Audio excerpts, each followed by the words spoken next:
дирӯз дар натиҷаи гузарондани як амалиёти махсус муриди пешгирии қочоқи маводи мухаддир дар хатти сарҳади давлатӣ 2 нафар истиқоматкунандагони ноҳияи Фархурд аз тарафи сарҳадбонони тоҷик ки мехостанд сарҳади давлатиро убур кунанд зада безарар гардонида шуданд. саволе ки гуфтед масъалаи сарбозон ман нафаҳмидам масъалаи кадом сарбозон муқобилият нишон додан сарбозон? бале чӣ ёфтанд сарбозон ё чиҳо дарёфт кардан гирифтанд?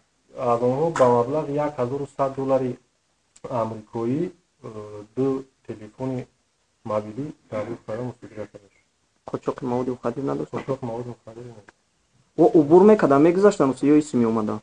ино аз тарафи ҷумҳурии исломии Афғонистон ба тарафи Тоҷикистон мегузаштанд.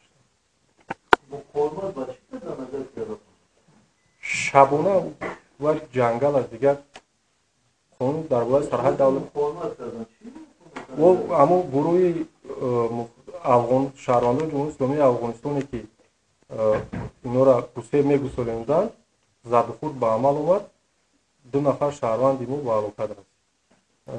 дар соли 2014 азбаски отряди сарҳадии ҳамадонӣ минтақаи сарҳадиро дар ҳам дар ноҳияи Фархуру ҳамадонӣ муҳофизат мекунад.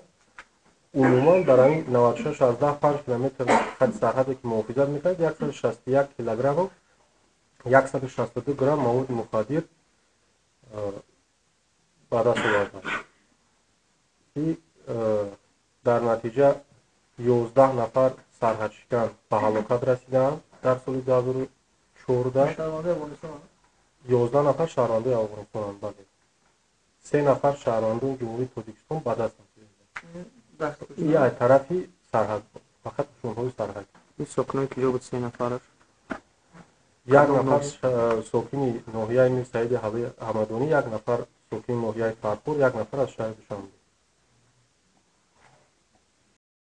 خورشید حبیب‌الله‌ویچ سال تولدش 1989 این کس هم استقامت کننده همین جماعت دیهوتی در قدر با سرحد شکنی. البته وقتی که سرحد شکستن میگیم موضوع علاقه معلوم است که نشه و نشمندی و نشه جلوگی است.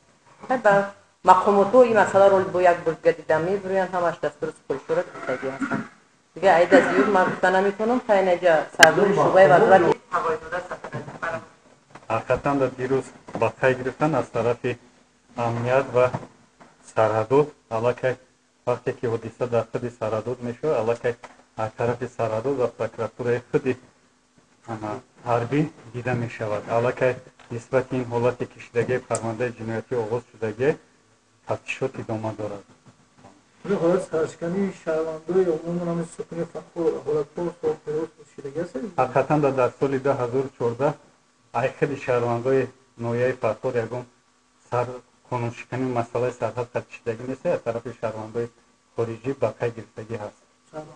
як нафар ба қай гирифтагӣ аст ба кумитаи давлати амният